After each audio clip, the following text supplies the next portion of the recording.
Good morning guys. Kings coaching centre Alwar में आपका हार्दिक स्वागत है। आज हम पशु परिचर भर्ती के लिए भाग बे की क्विज करेंगे, जिसके अंतर्गत हमारा टॉपिक होगा जैविक अपशिष्टों का निस्तारण।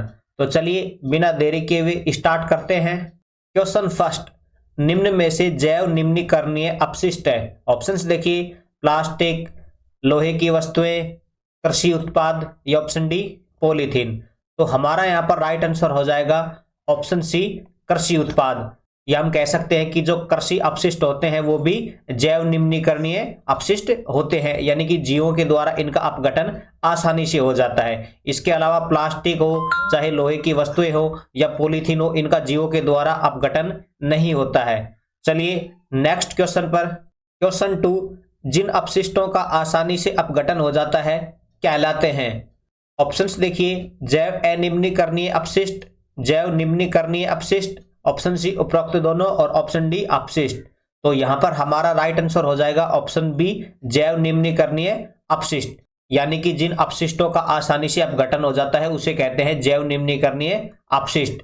जैसे कि कृषि उत्पाद हो गया या जीवों का मल मूत्र, इन सभी का आसानी से अपघटन हो जाता है। चलिए नेक्स्ट क्वेश्चन पर। क्वेश्चन थ्री, भस्मीकरण विधि द्वारा निस्तारण किया जाता है। ऑप्शंस देखिए, प्लास्टिक अपशिष्टों का, लोहे की वस्तुओं का, चिकित्सकीय उत्तक अंगों का और ऑप्शन डी उपयुक्त सभी।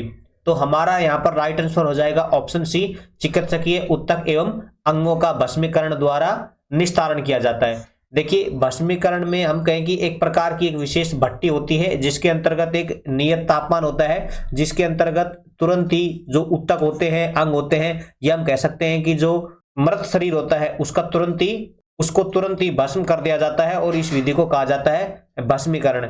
इस भस्मीकरण विधि के अंतर्गत जो भी चिकित्सकीय उपकरण होते हैं, जो कि आसानी से जिनका अपघटन या निस्तारण नहीं होता है, उन्हें भी इस भस्मीकरण विधि के द्वारा ही निस्तारित किया जाता है। चलिए नेक्स्ट क्वेश्चन पर। क्वेश्चन फोर, निम्न में से वह तरीका जो जैविक अपशिष्टों के निस्तारण का नहीं है। ऑप्शंस देखिए, भस्मीकरण, द्रवीकरण, भूमिकरण या ऑप्शन डी रिसाइकलिंग। तो हमारा यहाँ पर राइट आंसर हो जाएगा ऑप्शन बी द्रवीकरण। देखिए, जैविक अपशिष्टों के निस्तारण के अनेक तरीके हैं, जिसमें हमारा भस्मीकरण है, इसी के साथ हमारा भूमिकरण है, यानी कि जो भी जैविक अपशिष्ट होते हैं उनको भूमि के अंदर दबा दिया जाता है, और हमारा एक रिसाइकलिंग भी होता है। रिसाइकलिंग का मतलब होता है कि उनको दोबारा पुनः उपयोग में लिया जाता है। लेकिन जो द्रवीकरण है ये हमारा निस्तारण का कोई तरीका नहीं है, लेकिन क्वेश्चन में हमें यही पूछा गया है, तो हमारा यहाँ पर राइट आंसर हो जाएगा ऑप्शन बी द्रवीकरण। चलिए नेक्स्ट क्वेश्चन पर।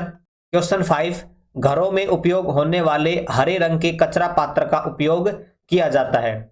ऑप्शंस देखिए, सूखे कचरे के लिए, ऑप्शन बी गीले कचरे के लिए, ऑप्शन सी दोनों के लिए, ऑप्शन डी सड़े गले अंगों के लिए। तो यहां पर हमारा राइट आंसर हो जाएगा ऑप्शन बी गीले कचरे के लिए। आप इसे इस प्रकार भी याद रख सकते हैं कि जो हरी सब्जियां होती हैं वो रस भरी होती हैं, यानी कि वो गीली होती है। तो जो गीला कचरा होता है उसके लिए हरे रंग के कचरे का प्रयोग किया जाता है। चलिए नेक्स्ट क्वेश्चन पर। क्वेश्चन सिक्स, सामान्यतः सूखे कचरे के उपयोग हेतु कचरा पात्र है। ऑप्शंस देखिए, नीला, हरा, काला, ऑप्शन डी सफेद। तो हमारा यहाँ पर राइट आंसर हो जाएगा ऑप्शन ए नीला। देखिए, गीले कचरे की तो हमने पिछले क्वेश्चन में बात की थी कि उसके लिए हरे रंग के जो कचरा पात्र है उसका प्रयोग किया जाता है, लेकिन जो सूखा कचरा होता है जैसे कि प्लास्टिक, रद्दी, पेपर, उसके लिए नीले रंग का प्रयोग किया जाता है कचरे का। जैसे आपने देखा होगा कि जो भी राजस्थान की जो शहरी इकाइयां हैं, जैसे नगर पालिका, नगर परिषद और जो नगर निगम, इनके अंतर्गत जो घरों से गाड़ी कचरा उठाने के लिए आती है, तो उसके पीछे जो कचरे डालने वाली जो बोगी होती है उसके ऊपर दो रंग होते हैं। उसमें से एक रंग तो होता है हमारा हरा और दूसरा रंग होता है हमारा नीला। तो हरे रंग में डाला जाता है गीला कचरा और नीले में डाला जाता है सूखा कचरा। चलिए नेक्स्ट क्वेश्चन पर। क्वेश्चन सेवन, कचरा प्रबंधन क्यों आवश्यक है। ऑप्शंस देखिए, कचरे की छटनी हेतु, तो बिल्कुल कचरे की छटनी हेतु के लिए कचरा प्रबंधन आवश्यक है, क्योंकि हम उसको इकट्ठा ही नहीं करेंगे, उसका प्रबंधन ही नहीं करेंगे तो उसकी छटनी नहीं कर पाएंगे। ऑप्शन बी, कचरे को रिसाइकलिंग करने हेतु, तो बिल्कुल उसका रीयूज करने के लिए भी उसको प्रबंधन करना आवश्यक है। ऑप्शन सी कचरे के निस्तारण हेतु, तो कचरे का निपटान के लिए भी उसका प्रबंधन करना आवश्यक है।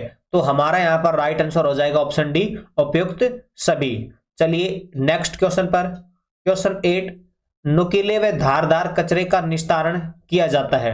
ऑप्शंस देखिए, हरे पात्र द्वारा, सफेद पात्र द्वारा, काले पात्र द्वारा और ऑप्शन डी नीले पात्र द्वारा। तो हमारा यहाँ पर राइट आंसर हो जाएगा ऑप्शन बी, सफेद पात्र द्वारा। जो सफेद रंग का कचरा पात्र होता है उसके अंतर्गत नुकीले और धारदार कचरे को इकट्ठा किया जाता है। इसी के साथ हम कहें कि जो भी चिकित्सकीय सिरिंज है, नीडल है, या हम कहें कि जो कांच के टुकड़े हैं उनको भी सफेद रंग के पात्र में ही इकट्ठा किया जाता है। चलिए नेक्स्ट क्वेश्चन पर, क्वेश्चन 9, गोवर्धन योजना का प्रमुख उद्देश्य रखा गया था। ऑप्शंस देखिए, गांव को स्वच्छ बनाना, तो ये बिल्कुल जब गोबर को इकट्ठा करेंगे तो गांव को स्वच्छ बनाया जा सकेगा। इसी के साथ ऑप्शन बी, जैविक अपशिष्टों से आय व ऊर्जा उत्पन्न करना, तो बिल्कुल उसी गोबर के द्वारा गोबर गैस बनाकर उससे आय व ऊर्जा प्राप्त करना, ये भी इसका एक उद्देश्य रखा गया था। और ऑप्शन सी ए व बी दोनों, तो हमारा यहाँ पर राइट आंसर हो जाएगा ऑप्शन सी, ए व बी दोनों। देखिए आपको ये याद रखना है कि जो गोवर्धन योजना है ये वर्ष 2018 और 19 में स्टार्ट की गई थी। तो इस टॉपिक से हमारे इतने ही क्वेश्चन इंपॉर्टेंट थे। मिलते हैं नेक्स्ट वीडियो में। वीडियो देखने के लिए आपका धन्यवाद।